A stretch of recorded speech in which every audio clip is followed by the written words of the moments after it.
Hello?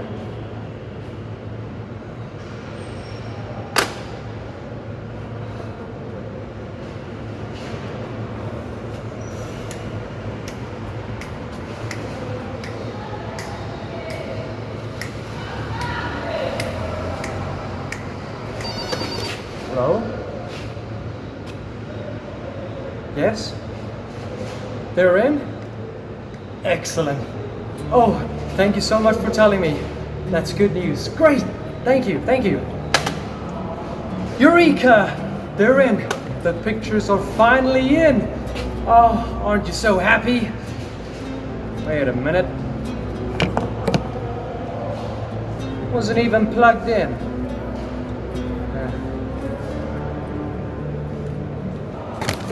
Anyway, hello future. Welcome to the Voyager Mission reenactment. So, the Voyager Mission is such an important piece of human history that of course I needed to dedicate an outfit just for it.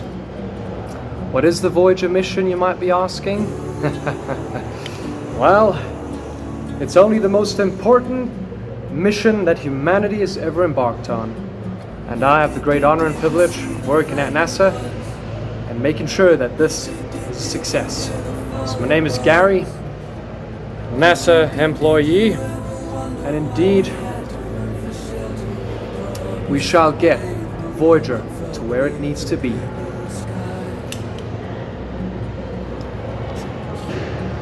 Back in 1965, a certain man with the same name as me discovered something incredible.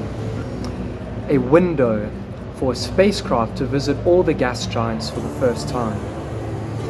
And so this window was discovered to be in 1977. That was the date that it had to be launched. So the race was on to get a spacecraft designed and ready to go and get launched into space by 1977. So forgive all these noises around. We're in the basement of NASA here, where all the cars are parking, and as you can expect, typical NASA basement noises. Anyway, the Voyager mission is so important in human history that I had to acknowledge it. And the reason is because before the 1970s, the only pictures that humans had of the gas giants were, taken through telescopes, and they were all right. I mean, even since the time of Galileo Galilei in the 1610s, people knew that Jupiter had bands on it and the Great Red Spot, and Galileo even discovered Jupiter's moons back then. So, of course, people knew what Jupiter looked like, but only as a, a small image in a telescope. Also, Saturn, people knew what Saturn looked like. I've had the great privilege to have seen Saturn through a telescope, and you can even see the rings. Beautiful. However, it's not as detailed as we would like it to be, huh? And as for Uranus and Neptune, as far as everybody knew, they were just small, blurry, smudgy, bluish dots. That's all. People knew they were planets. I mean, Uranus was discovered in the 1700s, Neptune in the 1800s. So people knew about the gas giants, but so little was known, though. No one knew what Uranus and Neptune looked like, let alone Jupiter and Saturn being, meh. So Voyager took the first up-close pictures of the gas giants in human history. So whenever you think about Jupiter, are you thinking about Jupiter? Think about Saturn. Think about Neptune or Uranus. The images you are thinking of right now, unless you're watching this video in a few decades in the future, after potential better pictures or the current better pictures are common knowledge, you are probably thinking of the Voyager images of the gas giants. So how incredible is it that humanity was able to do that? And another reason that Voyager was so important is because it was the first ever man-made item to exit the solar system. Back in 2012 and 2018 respectively, Voyager 1 and Voyager 2 were the first objects to leave the solar system. And another incredible thing about them is, think about the fastest thing you can. Perhaps a F1 car, okay, maybe not those rocket cars that broke the land speed records, yes. Maybe think about an actual jet plane or a rocket, yes. Or even a space rocket. Nope. The fastest object made by man is the Voyager spacecraft. Both Voyagers are traveling at 17 kilometers per second relative to the sun. So remember, everything is relative. I mean, even the solar system is orbiting the center of the Milky Way.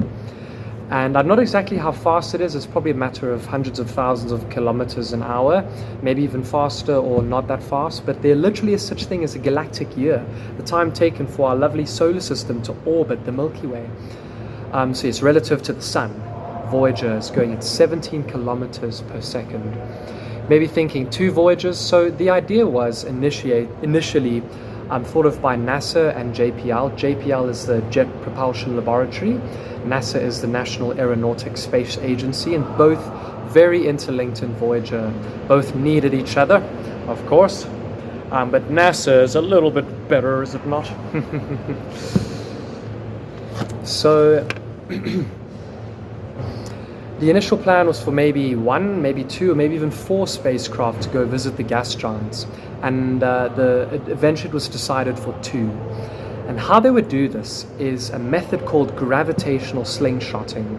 So gravitational slingshot is essentially using a planet's gravity for an object to go past it, and essentially uses its gravity as a slingshot to launch it. So remember, it's not quite orbiting, because orbiting is where your forward speed matches to that of the fall rate of the planet, the way the strength of its gravity. So when something is orbiting another object, it's simply falling towards the object, but its forward speed matches that of the gravity. So it's essentially perpetually falling. That's what orbiting is. So satellites do it, the moon's doing that with the Earth. The planets around the sun are literally falling towards the sun, but their forward speed is matching that of the sun's gravity, so staying at more or less the same distance. So with gravitational slingshot, it needs to be a bit faster or a bit further, and boom, that gravity gives it a huge boost, saving tons of fuel, because remember, it takes a lot of fuel to get an object all the way to the planets. So Voyager 2 was launched in August 1977, and Voyager 1 ironically was launched after Voyager 2 in September. They each had their own plan. Voyager 2 would visit Jupiter, Saturn, and also, Voyager 1 would visit Jupiter and Saturn, and then also visit Saturn's moon Titan. So remember, Titan turned out it had gravity. Voyager didn't just take the first pictures, but it made many more discoveries about the solar system. So Titan was of great interest, one of Saturn's moons. So Voyager 1 would visit Titan, but that would interrupt its gravity, its trajectory, and send it straight to interstellar space. Hence, it exited the solar system first in 2012. And Voyager 2 would visit Jupiter and Saturn and move on to Uranus and Neptune, hence exiting in 2018. So the Voyager mission really is probably one of NASA's most important missions. I'm not undermining any of the other missions, but the Voyager, just an incredible testament to how far humanity's come, and hence I had to dedicate an outfit and a reenactment to it. So, now that you more or less understand the history behind Voyager, I can now explain the outfits.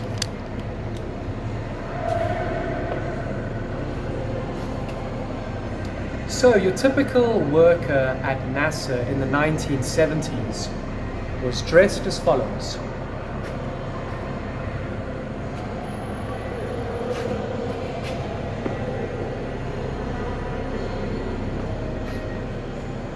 So to start from the top, I wear my beautiful square glasses.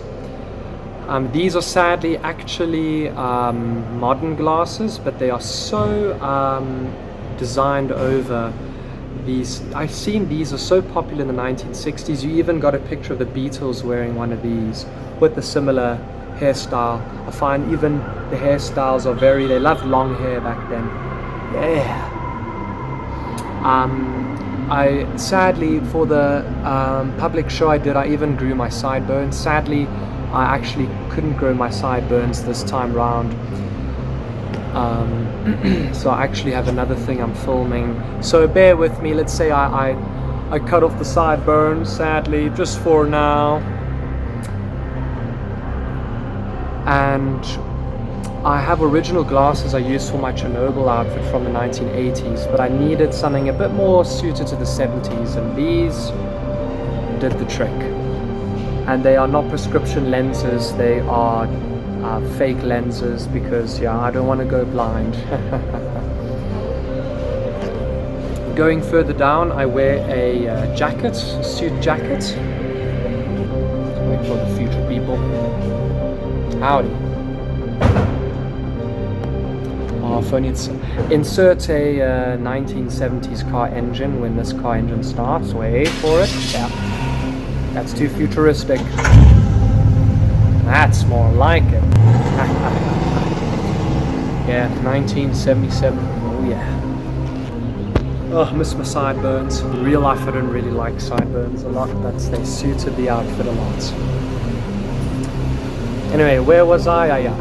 When dedicating the outfit, I did a lot of research into, weirdly enough, most people Google or research the Voyager mission and all the pictures and stuff, which I will show you soon, but nobody Googles NASA Voyager scientist fashion. I think I was the first ever to Google that. And I found a lot of pictures from the time of Voyager in NASA and JPL with the people wearing blazers. They love these jacket blazers with either a suit, matching pants, but instead this time I'm wearing bell bottoms. Very 1970s. So I've gone for a grey suit, jacket with a white shirt. White shirts are quite common.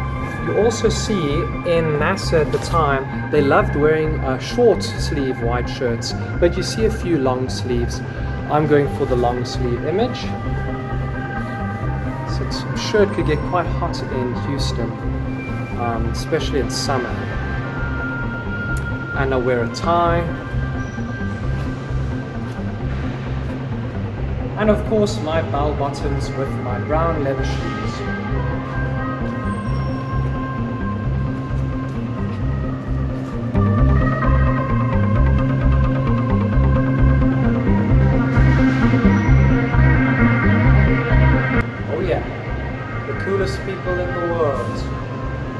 NASA.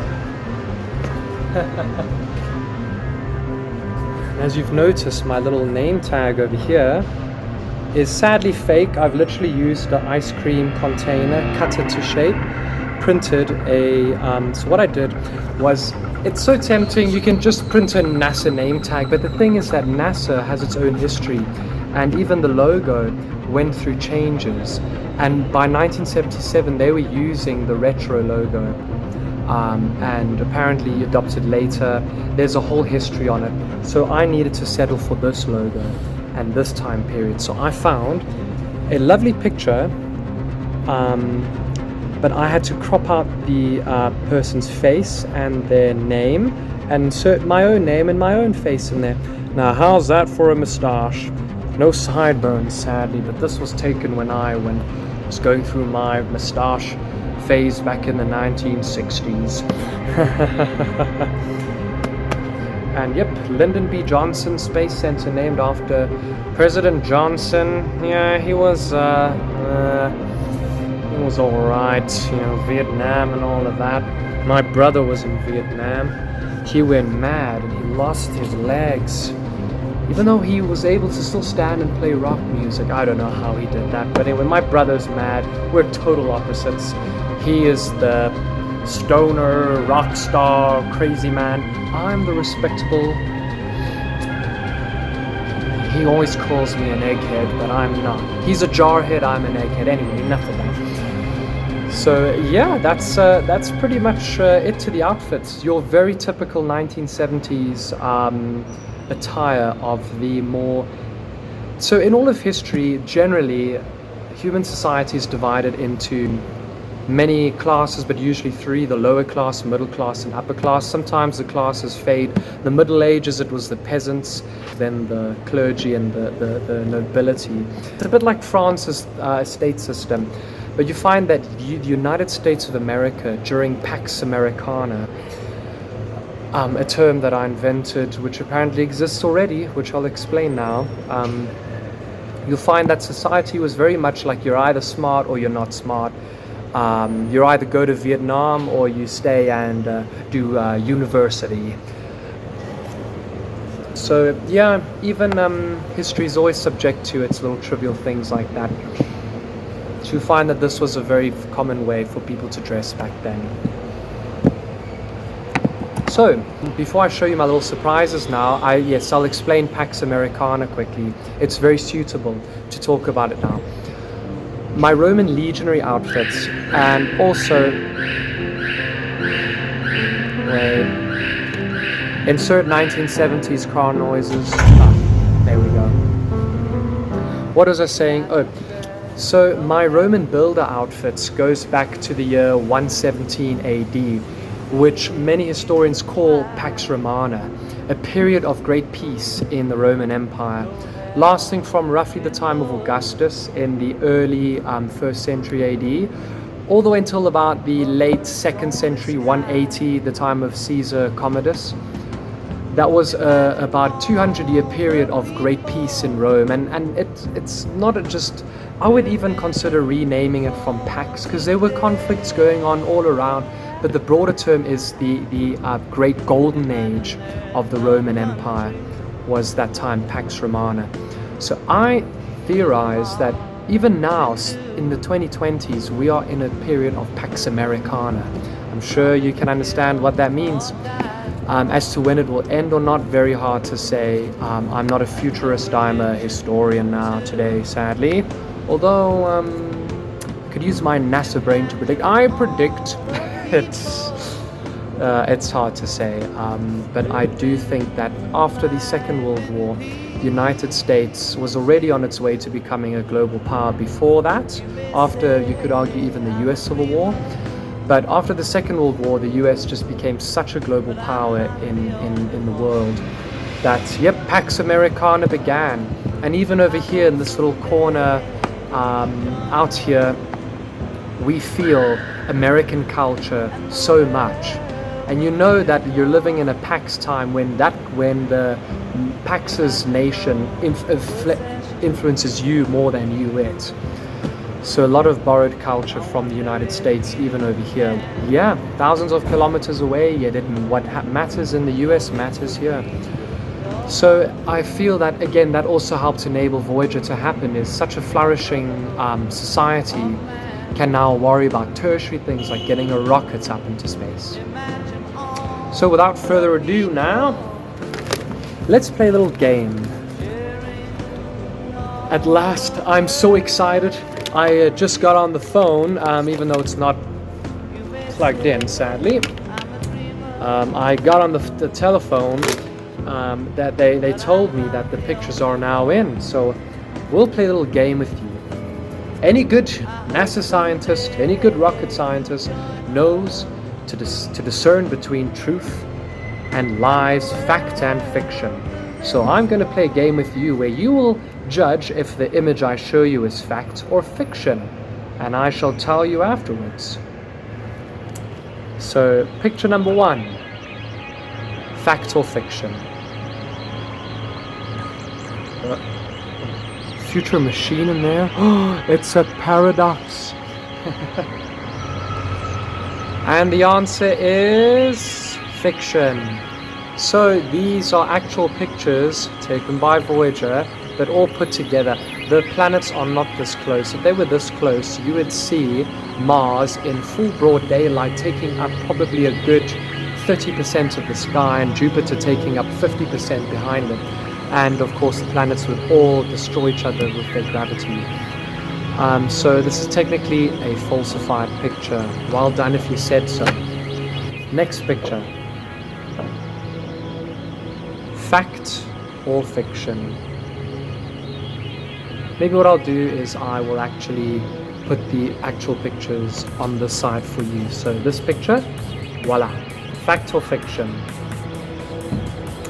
The answer is fact. This is actually a picture that was a big piece of Voyager history.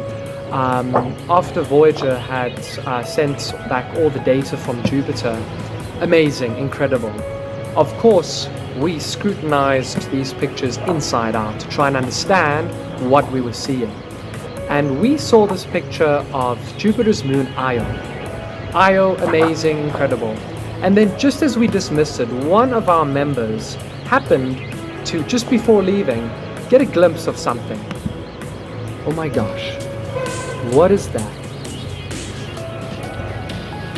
And she was awestruck, so she called the rest of the team in, and we realized that this is a volcano on Io. This is the gas being shot out. And we realized then and there that Earth and Venus are not the only things with volcanoes in the solar system. Io as well. Jupiter's moon has volcanoes. Amazing. Next image. I'll put it up here too. Fact or fiction? Going, and gone. Fact. This is a close-up picture taken by Voyager of Jupiter's Great Red Spot. And you can see just how detailed it is. And this Great Red Spot, you can literally fit about 4 Earths into it. So just like this little section of it is as big as the entire African continent. So can you imagine just how enormous these gas clouds are? It's absolutely incredible. And yes, they are frozen. But the thing is that it is so cold on Jupiter that what is liquid here is solid there. And it's definitely a Ford truck from the 1970s coming past. Yes, you hear that 1970s engine. None of that future stuff. Fact or fiction? Going, and gone. It is fiction. So this is in fact it's actually an animated picture of the Voyager spacecraft. Yes, this is what the Voyager spacecraft looked like. And it is fiction because, think about it, what took a picture of Voyager? And Voyager couldn't take a picture of itself, so that's why this is fiction. But this is as Voyager would have looked like if you were many meters away from it as it passed Uranus. Beautiful, hey? Past Uranus in 1986. It took about 7-8 years for Voyager to reach Uranus. That's how far it is. Here is Neptune. Fact or fiction, going, and gone. It is fact. This is as it appeared, Neptune. Neptune didn't get much brighter than this because it was always like twilight on Neptune. Neptune, it took Voyager all the way until 1989 to reach Neptune.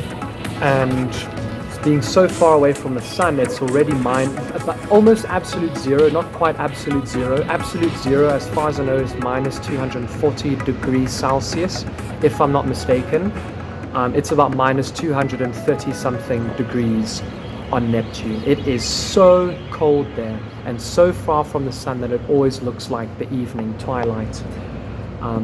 Yeah, Voyager went past and took this beautiful picture of it, and even Neptune has a great spot on it, a storm. That is in fact a storm. Fact or fiction, going, and gone. This is fiction. Sorry, no, yeah, got you there. No, this is fiction. So this is a picture of Saturn with its moons placed all over. So it doesn't quite look like this. However, it is not too far out, because if you go onto Saturn's moons, you can see the other moons, but they look a bit more like stars. They wouldn't look quite like this, no way. So again, true pictures, but all clustered together in one. Speaking of Saturn's moons, fact or fiction, going, and gone. This is fact. This is a picture that Voyager took as it was passing Titan. And Titan is Saturn's moon with an atmosphere. NASA knew that it had a faint atmosphere. When it passes Saturn's, you can actually read. You can read a body's atmospheric composition, but not very much in detail. So our team got a great surprise when we saw Voyager passing Titan, and it was just completely covered, just like Venus, in atmosphere. We thought we'd be able to see the surface. Sadly, we couldn't, which is why a mission called Dragonfly is planned for Titan in modern times to go see its surface. Fact or fiction, going, gone, fiction. Yeah, no, you don't see lines where the planets orbit, obviously, else you would see those lines in space as you look. And also, again, the planets are way too close. This is not the true distance to the sun based on the size. Fact or fiction, going, and gone. It is fact. This is Saturn's rings. However, it has exaggerated the colors slightly.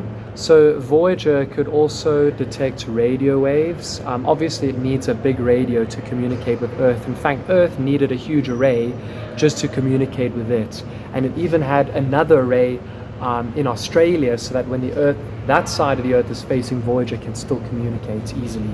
Incredible, huh? So this is a picture of Saturn's rings. And this just shows the detail. Incredible, hey? Incredible. It's beautiful. Fact or fiction, this is one of my favorite pictures. You may think, what is this? It's one of my favorites.